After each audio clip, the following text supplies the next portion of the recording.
This is breaking news from the Las Vegas Review-Journal, sponsored by Michael Gaughan's South Point Hotel, Casino, and Spa. Springer and other family members, I came to find out that he suffered from severe paranoid schizophrenia. Prior to this incident, and at the date of the incident, he was without his medication. So without being on his medication, he suffered from this mental defect, and this unfortunate incident happened. Bottom line, at trial, we'll be able to prove, because of his mental defect, that he suffered under a delusional state. That delusional state caused him not to be aware of the nature and circumstances of his actions. And lastly, it made him not be able to conform with the law and understand the consequences of what he did. And so you heard the trial date, I believe, is April 29th. We'll be prepared. Hopefully there's a lot of medical records that we have to get and hire an expert in regards to his condition, but we'll be ready for trial. I'll take any questions. Will he be able to help in his own defense? Yes, he has been very helpful in his own defense up to date. Right, as you know, he's in prison right now, and so I have to make several trips up to the prison to talk to him, but he's been very, he's competent enough to go ahead and proceed with trial. Has mental competency ever been a question in the past, because he has pled guilty to battery charges before? Yes, in all of his cases, it's been an issue. And during the grand jury testimony, even the Judge Holtis alluded to that she was aware of his mental issues. He had been through competency hearings previously? I'm not sure of that, but I will look into that. Is he receiving any type of mental treatment while he's in prison? Yes, he's under his normal medication now while he's up there in prison. Can you explain the legal difference between being incompetent to stand trial and pleading guilty by reason of insanity? Yeah, that's a good question. In regards to the competency to stand trial, he has to be able to help me participate in his own defense, be able to testify if need be, and just understand what's going on and the legal consequences of what's going on. In regards to insanity at the time of the incident, basically the law is very clear as to what needs to be proven. It has to be a delusional act or mindset, and it causes him not to be aware of the nature and circumstances of what he did, and not bring his behavior in compliance with the law. So basically, he was out of his mind and not in control of what he was doing. Does he remember the incident? The thing that he remembers is a marshal hitting him in the side of his head and then telling him to get up. How long has he been dealing with this disorder? From his family, it's been pretty much all of his life. Was there like a traumatic event in his life that could have triggered it? Maybe the foster care system, just prior to they were taken into The foster care system? Mr. Arnold, you said something that I have to ask. You said he was unable to understand the consequences of what he did. Are you acknowledging that he did what he is criminally charged with? Yes. I mean, the video is very clear. The plea today was not guilty.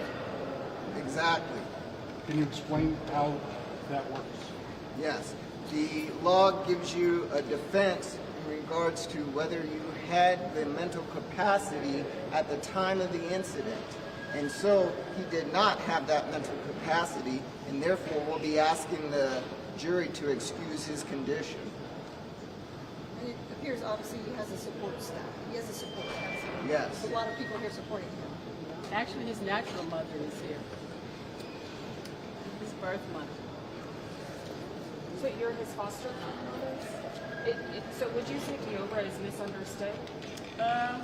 In so many ways, yes. I say when I first got him, he was diagnosed with severely emotional disturbance in school, where he was unable to totally function. He wasn't able to graduate right now I tell him while he's up in prison to try to use the time wisely and at least get a high school diploma while you're up there. Ms. Springer, we noticed that Mr. Redden had a birthday while he's in prison.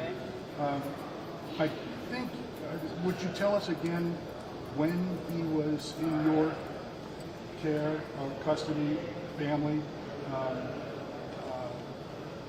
He's now 32.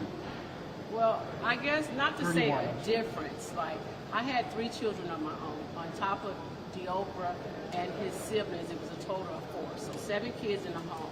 I used to say to myself, how is it that my kids can come home and do their homework and follow instructions and do what's right in school when my kids kind of feel like I put so much energy into Deobra then because it was so much, you know, just, I don't want to say heartache, but just so much work dealing with them because they were just like unstable, oppositional, defiant, and my main thing was I just want to be able to give them love, and I felt like I did what a mother is supposed to do. I'm going to make sure you got a roof over your head, food in your mouth, but you got to go to school. But like I say, he constantly was maybe misunderstood while in school. So.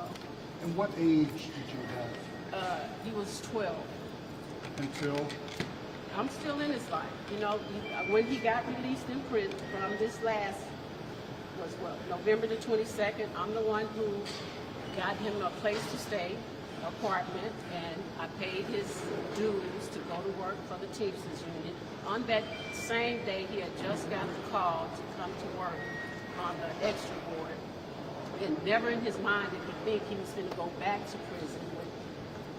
It just wasn't told to him. You know what I mean? He's thinking he's just going to go, and the deal was already pleaded for him to have probation on it. When he got out, you guys released him to parole and probation. I met the probation officer. He came out and inspected the apartment where he lived. And we just think we was going back to sentencing on January 3rd. And, you know, he was going to be granted probation. And he was going to be able to go on with his life. And like he said, he was just in a better place. And prior to that, he hadn't, like you say, had his medication since he'd been out. So the whole 6 weeks, but he just did everything right, you know, and I was there more so because just recently, long story short, I lost my husband. So I'm going through the grieving process. So a portion of that, you know, I was no good for nobody. I'm just thinking like, you know, you handle your business. But like I say, when he got out, I was there to be his #1 supporter. Like, if you want to do better, I'm here to help you. First thing, like, you know, you're getting your medication, like, yeah, and he's just doing everything right. I'm trying to get my medication, which that was a stumbling block. They was told they didn't have appointments till 3 months out. I think he couldn't get in to like March or something of that matter.